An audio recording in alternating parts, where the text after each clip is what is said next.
Selamat siang. Eh, Siang. Selamat kita siang. kita dari kelompok kelompok 2, bagian 1, angkatan 76, gelombang 9. Saya Agnes Dian Mariana sebagai host dari Kantor Otoritas Bandar Udara Wilayah 9 Manokwari. Hari ini kita akan berbincang tentang Smart ASN menuju Smart Governance. Dan di sini sudah ada dua narasumber yang akan mengulik tentang Smart ASN ini. Nah, sekarang saya persilahkan untuk kedua narasumber masing-masing memperkenalkan diri. Dimulai dari Mas Daniel Harjuna. Selamat siang, Mbak dan para penonton. Perkenalkan, nama saya Daniel Harujuna. Saya CPNS di Badan Pengelola Transportasi Jabodetabek. Selanjutnya, Mbak Wilda. Selamat siang semuanya. Perkenalkan, nama saya Wilda Rahmadiani Nurfadila, biasa dipanggil Wilda. Saya bekerja di Politeknik Penerbangan Palembang. Ini terima kasih atas perkenalan dirinya. Nanti selanjutnya saya akan panggil dengan Mas Daniel dan Mbak Wilda saja ya. Siap. Oke, terima kasih. Sekarang saya punya eh, pandangan tentang Smart ASN itu. Eh, ini kita baru menjadi seorang CPNS baru sekitar menuju 3 bulan ya, Iya. teman-teman. Nah, jadi saya ini mau bertanya nih, ada 8 prinsip Smart ASN, yaitu integritas, nasionalisme, profesionalisme, wawasan global, IT dan bahasa asing, hospitality, networking, dan entrepreneurship. Nah, sebelum menjadi seorang CPNS, bagaimana sih pendapat teman-teman ini Mas Daniel dan Mbak Wilda tentang pandangan tentang seorang ASN ataupun seorang PNS? Boleh silakan memberikan pendapat untuk Mas Daniel dulu. Kalau saya, misalkan melihat dari sebelum menjadi ASN, itu kalau saya lihat itu pelayanan birokrasinya itu kadang kan di berbagai tempat itu ada yang udah cepat atau lebih efisien. Tapi kalau misalkan di tempat lainnya, misalkan itu kadang masih ada yang harus, misalkan harus fotokopi atau harus menunggu beberapa waktu. Itu kan membuat waktu jadi panjang ya untuk mengurus berkas-berkas tertentu. Nah, kalau menurut saya sih mungkin pelayanannya sih yang belum merata ya di lingkup yang kecil aja deh. Misalkan dari instansi A, B misalkan berdekatan tapi kadang prosesnya lama, prosedurnya beda-beda gitu. Menurut saya sih itu. Oke, terima kasih untuk Mbak Wilda. Bagaimana pendapatnya tentang ASN sebelum menjadi seorang CPNS pada saat ini? Sebenarnya jawaban saya juga mirip dengan Mas Daniel. Sebelum saya menjadi ASN, saya melihat seorang ASN tuh memiliki birokrasi yang panjang, sulit, terus terlalu berbelit-belit sih. Atau sama ini jam kerjanya. Jadi memang melihat ke ASN tuh jam kerjanya kayak lihat bisa pagi udah masuk atau datangnya siang, tapi tiba-tiba pas udah jam makan siang pun beberapa ASN saya melihat itu kayak udah pulang gitu. Masih yang seperti itu sih pemikiran saya sebelum saya masuk ke dunia ASN ini. Berarti secara garis besarnya pandangannya tentang ASN itu masih kurang baik ya di mata Mbak Wilda. Iya, iya. Nah, sekarang ini kan sudah jadi calon PNS nih, sudah masuk ke ranah birokrasi pemerintahan kita.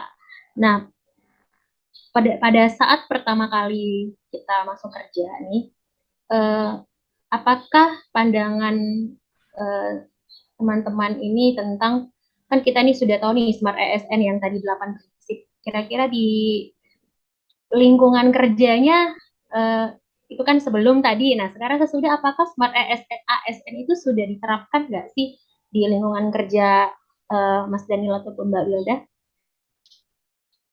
Silakan bisa Mbak Wilda duluan.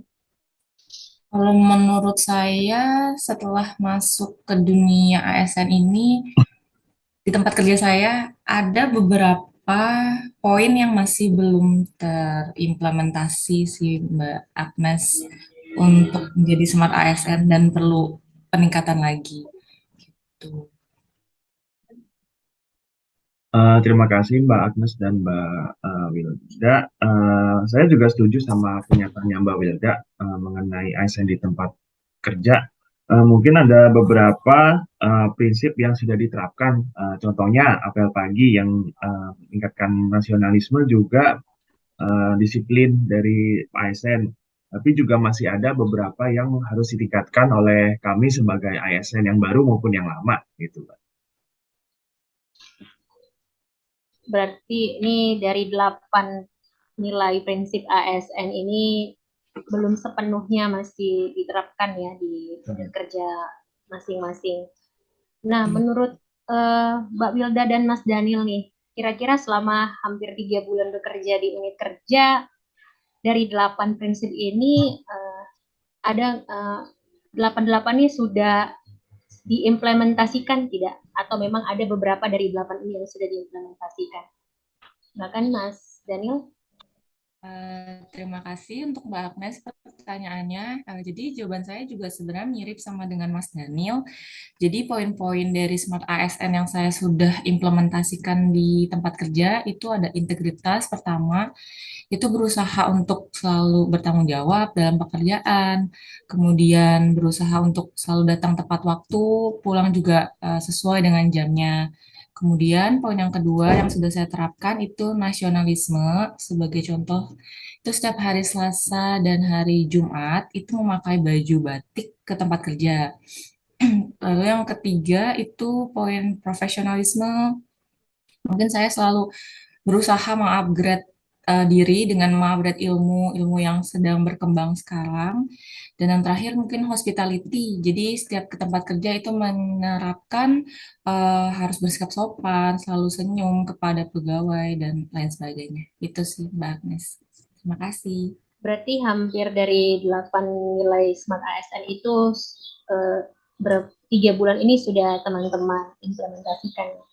Nah, kira-kira menurut teman-teman tadi kan eh, pada awal masuk nih, sebelum masuk pandangannya kurang baik nih tentang bagaimana itu ASN gitu. Nah, setelah masuk juga ada beberapa sesuai nih, ada kesamaan dengan pandangan sebelum menjadi seorang ASN.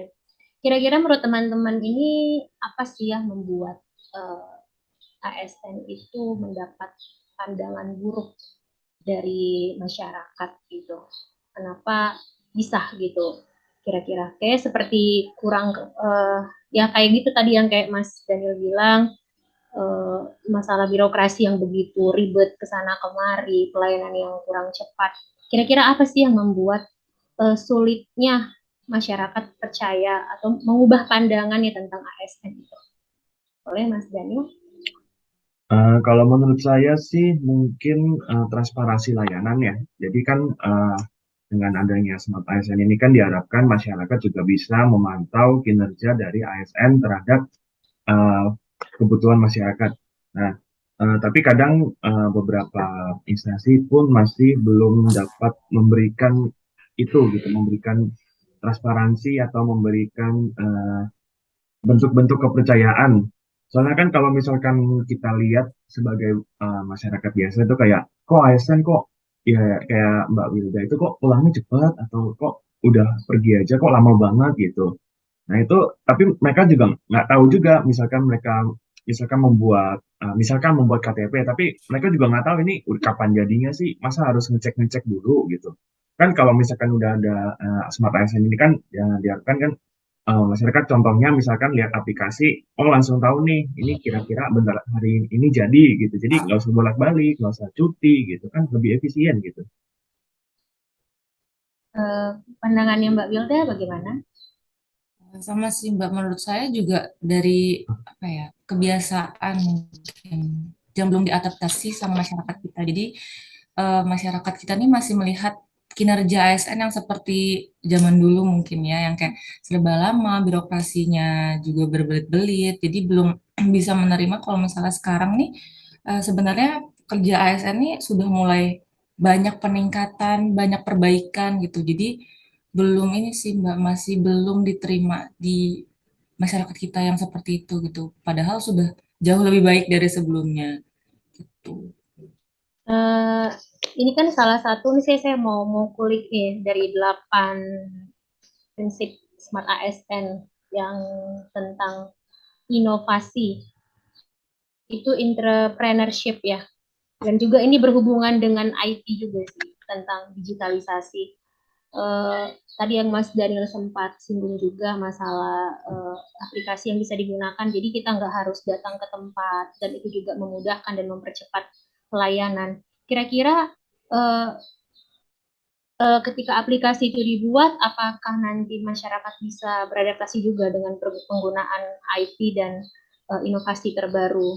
Misalnya nanti itu kan nanti akan menuju smart governance juga, pemerintahan yang memudahkan masyarakatnya untuk membuat satu, misalnya seperti KTP atau SIM atau apapun itu. Kira-kira Mas Daniel bagaimana pandangannya tentang Smart ASN menuju Smart Governance ini? Apakah nanti kira-kira pemerintah sama masyarakat tuh bisa saling bersinergi gitu? Makasih Mbak Agnes. Kalau menurut saya justru masyarakat itu juga menunggu ya langkah pemerintah untuk memudahkan birokrasi mereka gitu. Kalau menurut saya itu seperti di Jakarta misalkan, itu kan ada program Jakarta Smart City. Nah itu mereka sudah berusaha mencoba menyambungkan masyarakat dengan pemerintah lebih dekat lagi gitu. Bisa membuat laporan atau misalkan memantau progres dan sebagainya. Itu kalau menurut saya mungkin karena kasusnya Jakarta juga ya yang mungkin sumber daya sudah baik ya. Tapi kalau di daerah lain tidak menutup kemungkinan kalau apa yang diterapkan Jakarta itu berhasil kok. Kayak di Bandung juga sudah berhasil itu program Smart City-nya atau daerah-daerah lainnya juga. Kalau menurut saya masyarakat juga siap kok sebenarnya. Cuma pemerintahnya itu yang mungkin belum belum memiliki inovasi atau belum dapat mencapai ke sana karena berbagai hal gitu. Berarti menurut Mas Daniel ini kalau masyarakat sih sudah siap untuk menerima apa sih perkembangan zaman saat ini ya. Tapi mungkin pemerintah yang belum siap mungkin sampai merata sampai ke pelosok-pelosok desa ya, yang mungkin dari jaringan internet pun mereka belum bisa ya, gitu ya Mas Daniel. Kalau Mbak Wilda sendiri bagaimana pandangannya?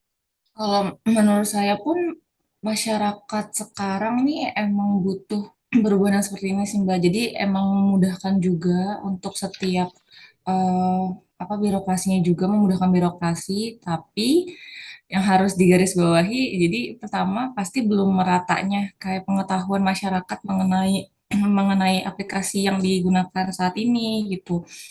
Kedua, mungkin golongan usia yang Mbak, mungkin kalau misalnya usia-usia yang kayak milenial kayak kita mungkin oke gitu, kayak gampang mengaksesnya. Cuma untuk kayak golongan yang seperti ayah saya, orang tua saya itu juga masih belum mengerti yang masalah ini. Mungkin pemerintah masih harus sosialisasi lebih merata lagi. Kemudian juga banyak lingkungan atau daerah yang masih belum rata juga jaringan internetnya, akses internetnya. Jadi perlu ini sih pemerataan jaringan internet atau pemerataan dari sosialisasi pemerintahnya sih Mbak mungkin.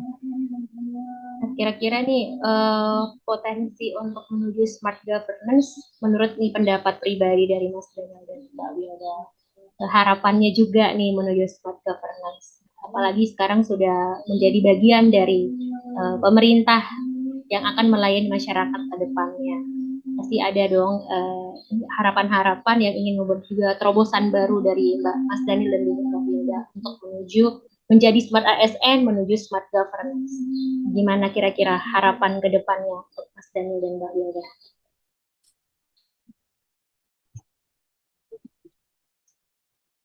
Terima kasih atas pertanyaannya Mbak Agnes. Kalau saya tentu saja optimis karena saat ini kan ASN kan mendapatkan pelatihan dasar atau mendapatkan diklat itu secara merata ya. Jadi semuanya dapat dan semuanya juga mendapat materi yang sama dan pelatihan yang sama. Kalau menurut saya bisa ditingkatkan kembali ya pelayanan dan kinerja ASN menuju smart governance ini. Dan juga sudah banyak ya contoh-contohnya dan ASN kan bisa misalkan punya tenaga untuk memodifikasi atau mengikuti apa yang sudah ada sesuai dengan kondisi di daerahnya atau di instansinya masing-masing gitu. Menurut saya optimis, Mbak. Seperti Mas Daniel optimis ya, Smart ASN menuju Smart Governance ya. Terima kasih buat pendapatnya. Untuk Mbak Wilda, bagaimana kira-kira Mbak Terima harapannya? kasih Mbak Agnes untuk pertanyaannya. Saya juga optimis sih untuk ASN yang zaman sekarang nih untuk merubah eh, birokrasi, menjadikan smart governance, karena yang seperti Mas Daniel sudah bilang, kita juga mendapatkan pelatihan dasar untuk menjadi smart ASN, menuju smart governance, terus juga melihatnya perkembangan teknologi yang sangat pesat, juga memaksa kita semua sebagai ASN zaman sekarang nih untuk terus berkembang, untuk terus maju, kayak belajar hal-hal baru, jadi juga membawa ke tempat kerja, jadi untuk menjadikan yang lebih baik lagi gitu. Jadi saya optimis. Oke, terima kasih buat Mas Daniel dan Mbak Wilda atas bincang-bincangnya hari ini. Saya Agnes juga sebagai calon ASN pada saat ini, kita sama-sama optimis ya untuk menjadi nanti seorang, bukan nanti, mulai kita masuk kerja, kita menjadi seorang smart ASN dan menuju smart governance. Kita sama-sama mau menjadi warna baru dalam pemerintahan Indonesia yang baru ini. Terima kasih buat bincang-bincangnya Mas Daniel dan Mbak Wilda. Ya, Semoga kita nanti bisa mengimplementasikan 8 prinsip Smart ASN ini di unit kerja kita masing-masing. Sebentar saya akan menutup podcast ini. Terima kasih buat waktunya dan kesempatannya. Semoga kedepannya kita bisa memajukan bangsa ini. Terima kasih dan selamat siang. selamat Selamat siang. siang. Terima kasih.